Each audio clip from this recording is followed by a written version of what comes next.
Hi, thanks for tuning in today to Front Porch Conversations here at the Advent Christian Village. And guess what? We're really on the front porch. We've had our little vacation away from the front porch during cold weather and high pollen season, but we're back. And it's a beautiful day here. It is. And Wil, thank you so much for coming and sitting with us on the porch and chatting today. You're welcome. My pleasure. And I'd like to introduce you in case you're not known. This is Wil Doe. He lives here in the village at Park of the Pines. And how long have you lived at the village? 11 years. Wow. Yeah, time flies. Time does fly. Wil, would you share with our viewers where you were born and where you grew up?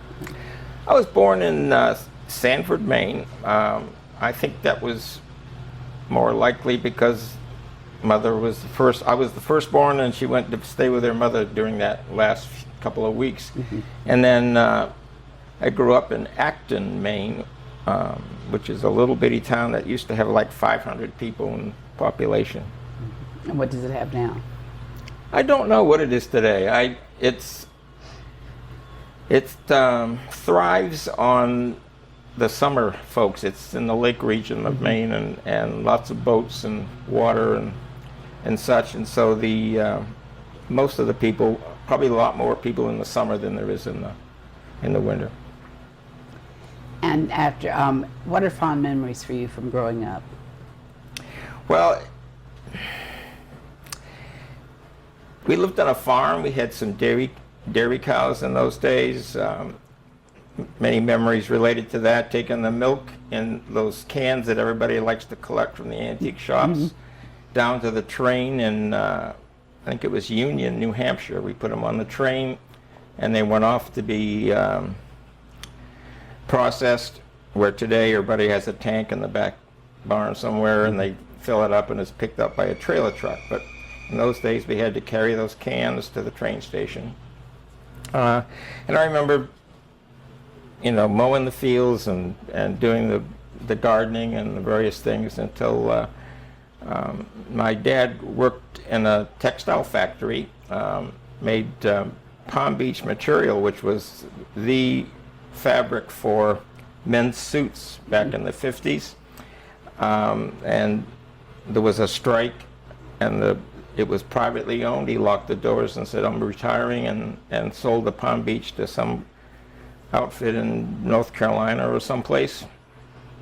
So Dad was left without work, and he had been an amateur photographer, had a darkroom in the cellar, and he got a job developing x-rays, and from that went to x-ray school, and we moved up into the central part of Maine, where he ended up being the chief technician at a chief x-ray technician at a hospital. And so that was my youth. So Winslow is where I graduated from high school, and from there went into the military. And what branch of the military did you go in? Navy. I chose the medical field. Wanted to be an x-ray tech like my dad. That never happened. I became an OR tech, and served in that capacity for, I guess most of my enlisted time, about 11 years or so. Then I was fortunate enough to be sent to college to complete my degree, about 2 years full-time. And from there I was commissioned in the Medical Service Corps, which is a combination of various health-related specialties.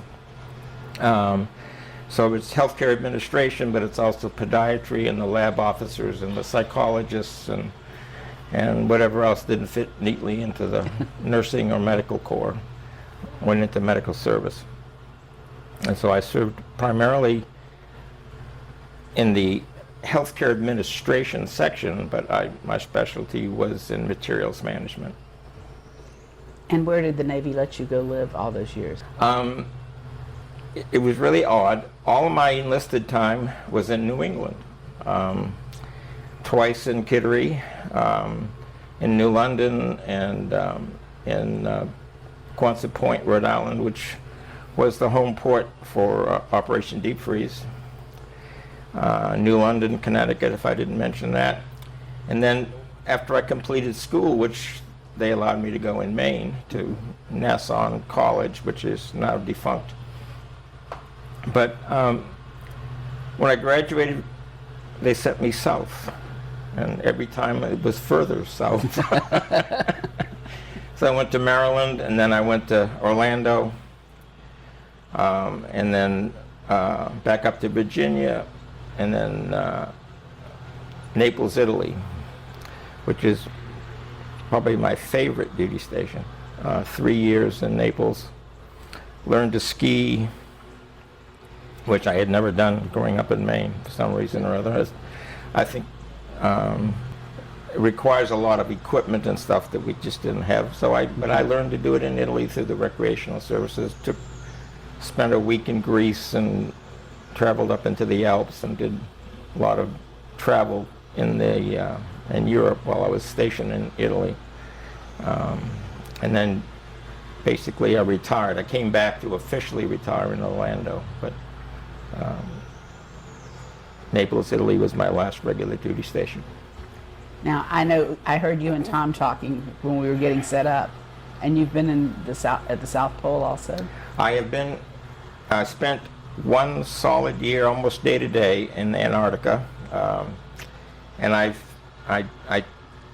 was assigned there as the operating room technician.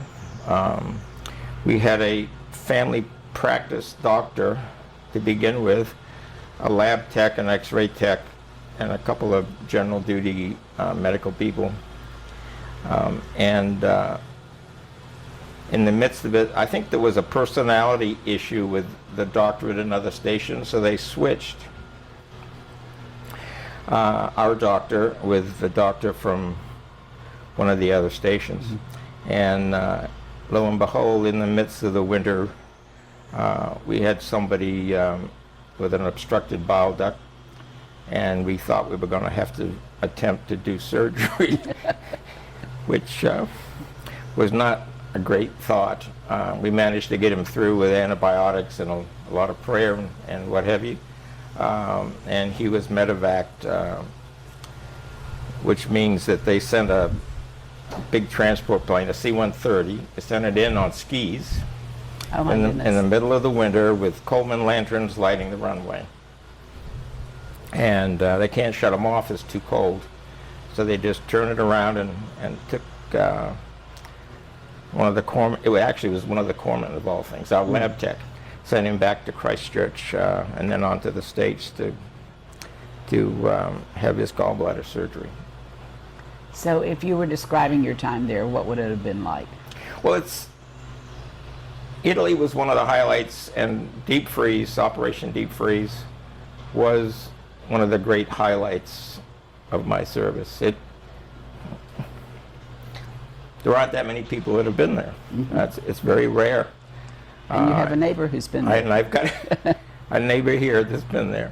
But it was very rustic then. It reminded me of Alaska or some of the places where you might think it was cold, and mm-hmm. the housing was very primitive. We lived in these little plywood cabins, huts as they call them. We melted snow for water for the most part. We did have a desalinization unit, and medical was a new building the year I moved out. We moved into that building. So medical had plumbed in water until the pipes froze, and then from there on, and I think they did manage to salvage the sewage system. But medical was one of the few buildings that had any plumbed in water. Everybody else melted. They would go to what they called the snow mines. They would take a bucket loader and go way out away from the town and load up clean snow, bring it in, and melt it for people for the galley, for instance, mm-hmm. for the kitchen to have their water and all. And but the lifestyle, the vehicles, our ambulance had tracks, mm-hmm. And it had I believe it was a Ford, but it had a big motor, and it would go about 10 miles an hour. It was really mystifying, because later on they brought in some newer vehicles, not for us, but for use there, that had little Pinto 6-cylinders, and they could go like the Dickens across the ice. And long before these four-wheel drive vehicles that sit way up in the air were popular here, probably somebody from Deep Freeze decided to do that.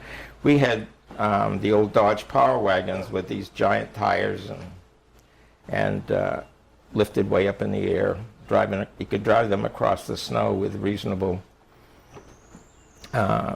care. You could go about anywhere you wanted to without the tracks. And I got to visit Pole Station. So there's a picture of me standing at the South Pole. Visited Bird Station, and one of the other thrills was landing in the middle of nowhere at an isolated weather station where some poor guy had to spend about 6 months of the year out there all by himself, and then take off with JATO on the snow with the skis, the rocket assist. They rev the engine up, and of course those military planes don't have the amenities a regular plane does. They have metal seat frames with canvas, and back then you could smoke in the airplanes, and so they had these beer can ashtrays everywhere, or Coke can ashtrays, and they would all rattle when they revved the engine up full tilt. The cans would all rattle, and the plane would shake, and they'd light the rockets, and it would go virtually straight up. So that was a memorable experience. I've got some pictures from Vostok. The doctor took my camera, the Russian station, which looks like what you might imagine to be a shanty town. It didn't compare anything to McMurdo. McMurdo had a mixture of older buildings and newer ones. They were building the new personnel building right outside the medical building, probably because the access to the water and sewer lines. But the kitchen was in an old plywood prefab military building as well. I forget how many guys were in the building that I was in, probably a dozen or so. There was more bunks than there were people, but it was like 2 people to a room with a little electric heater that kept us warm.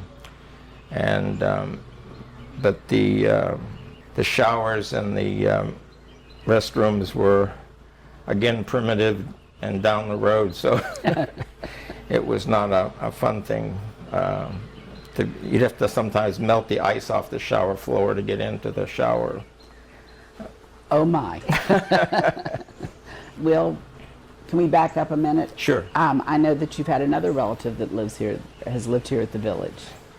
My mom has lived here, and there's another one besides, but my mom is 102, lives in Maine, does very well except for her limited mobility. The last year she intended to come down, she broke her leg. Walking to the bathroom, she fell, broke her leg. They thought it was a sprained knee and put her in a splint, then figured out it was broken. And so from November all the way through February, she had a splint and couldn't walk, wasn't allowed to walk. And then after that, she basically couldn't walk. Could only do a couple of steps. And so she gets by with things the way they are, but she is mentally alert. She's on Facebook every day with the grandkids and great-grandkids and great-great-grandkids. Very active and alert, and a great pleasure for all the family to know her and relate to her. And when we celebrated her 100th birthday, it was interesting to think about all the things that had transpired over the years from 1919 when she was born through 2019. And for her to be able to describe all of that to her future her descendants. Yeah, it was a great thing, and she hadn't at her birthday. Her brother she hadn't seen since his wedding, and it was 50 years. was able to be there, which is, he's not especially well. And so it was great that he could be there along with the rest of us that see her on a regular basis. Did you learn about the village because your mom came here? Is that how you, or how did she know about the village? Well, in Alton Bay, the old tabernacle is named for Charles Farnham. It's my great uncle. I think that's the correct terminology. He was married to my grandfather's sister. And so Orland Farnham, his son, lived in Butterfield, and because of that, he invited my parents down to visit, and they came to see him, and they stayed in the lodge for a week or two, and then the next year a month, and then after that 6 weeks. And then they eventually rented a garage apartment from Arlene Neal at that time. But when they went back for the summer with that apartment, they found cancer in my dad, and he was gone in 3 months. Oh, wow. Mother almost didn't come down, but she did. Stayed a couple of years in the apartment, and then bought a mobile home in Park of the Pines. So your family has a long association with the village. We do, a long time. I forget how many years she lived here, but many years. And I know a number of our viewers will remember her as well. So she was a neat lady. I'm glad I got to know her. Yes, she when she was first here and was able to get around very well, she worked at Twice Nice, which was one of her favorite things to do. I'm not sure what else she may have volunteered for, but Twice Nice is the one that she fondly remembers working there and meeting all the people. Well, thank you for letting us go back a little bit and catch up on that part of your life and your association. Where were you before you retired in Orlando for the Navy? What was your last duty station? Naples, Italy was the last duty station. I only served on one ship in all the 23 years. I was on an assault helicopter carrier. We had 2,000 Marines.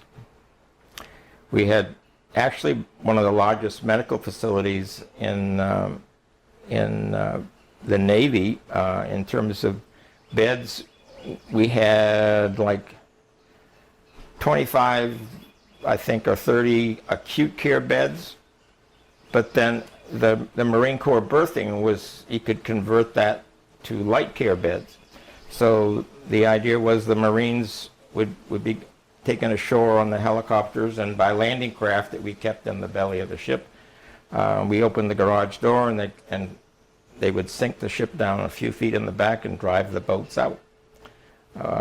With tanks and trucks and whatever else was needed for the assault.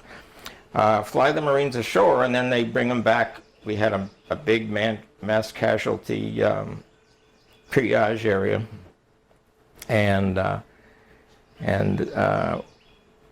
then the Marines would be, the casualties would be directed to various places. But again, their berthing space, where they were stacked 4 high, on the way over after an assault, they would convert half of those beds into light care nursing beds, and then the care for all those people. Navy would bring on board a surgical team.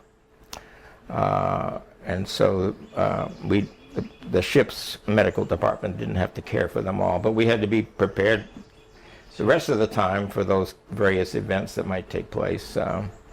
But the ship also provided the benefit, as we were out in the middle of the Mediterranean, we could sink the back of the ship down 6 feet and hold swim call. Was that a fun thing to do? Well, it was fun for most of us. It really was funny. It's one of the stories, the doctor had a gold Rolex watch that was his medical school gift, graduation gift from his wife. And when he came out of the salt water, the watch was full of seawater.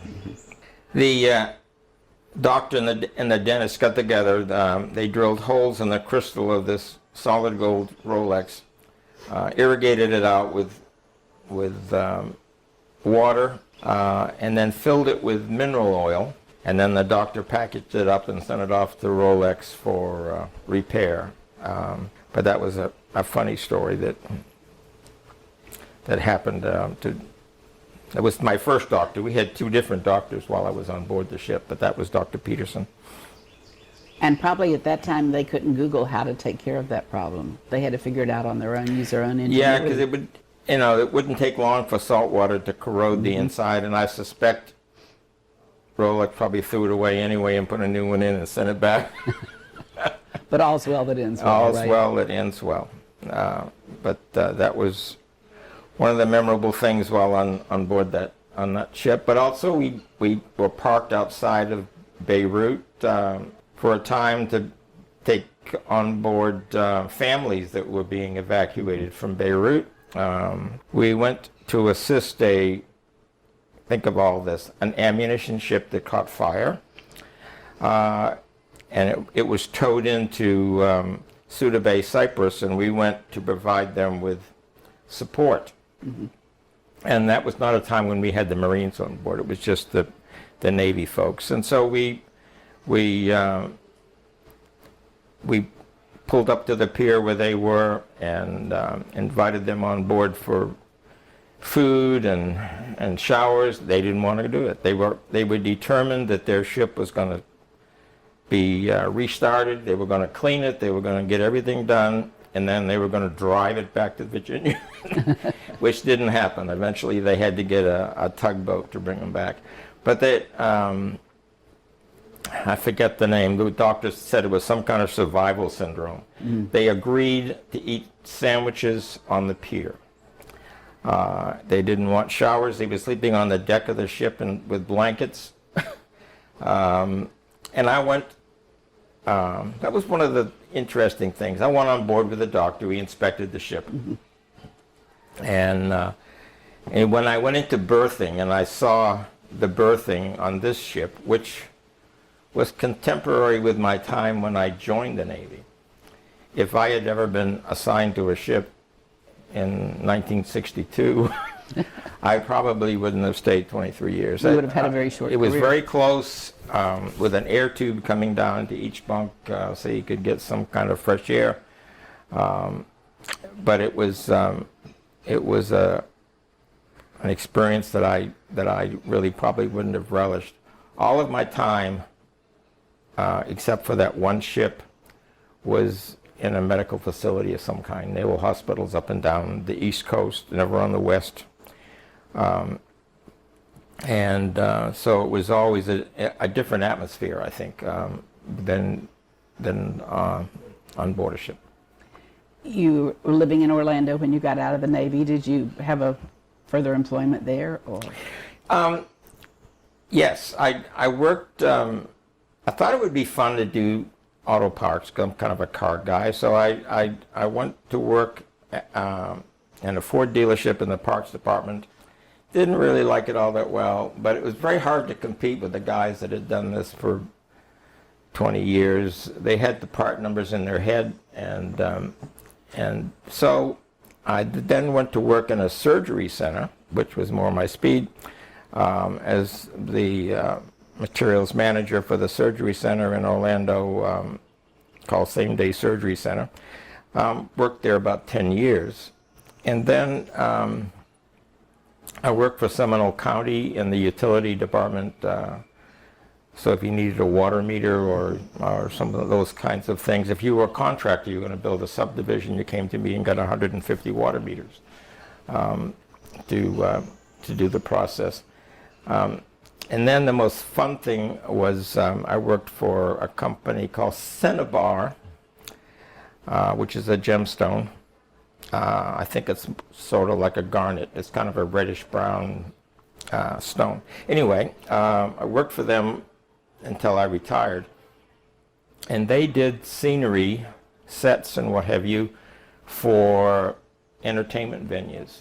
And so we did the Nemo exhibit. We did a Sesame Street set that went to Universal Studios in Japan. We did the Reagan Library Air Force One exhibit. And floats, Mariah Carey, one Christmas time for a solid week, sang "All I Want for Christmas Is You" right outside my office, dancing with the toy soldiers from Disney. I hate the song. I bet you do. Well, we could probably have many more discussions, but I'd like to wind it up with you telling us you came to the village and you've been employed as a medical transport driver. Have any idea how many miles you've driven during that time? I don't. That's one thing I would really, really like to know. It's the best job that I never asked for. I had a message on my phone one day when I think I had been working on somebody's roof from Dee Dee Stoddard, asking me if I was interested and if I was to go fill out an application, and that's more than 11 years ago, I think. So I'm really pretty close to 12 years here, and been on the road ever since. And it's really a very enjoyable time. I think the people are sometimes a little stressed, but you get to meet some wonderful people and spend time with them in the car. And COVID has really been a terrible thing because they have to ride in the back seat and they have to wear a mask. So it limits the conversation necessarily, but nevertheless, I wouldn't trade that for anything. It's been a wonderful experience for me to do that. And I wish I did know. I know that the new wheelchair van's got 150,000 miles on it, and the old one we stopped using at 250,000 and relegated it to a second tier of use for about a year, and I think they put another 15,000. And basically there's 3 vehicles or 2 vehicles now and 3 or 4 drivers, and the wheels don't stay still very long. Well, I know from working in member services when you were there, it was such a comfort for people knowing you and being able to be their driver.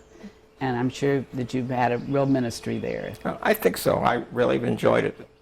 Well, thank you, Wil, so much. I'm glad you could sit on the porch and visit with us today. Well, thank you for asking me. Thank you. You're welcome.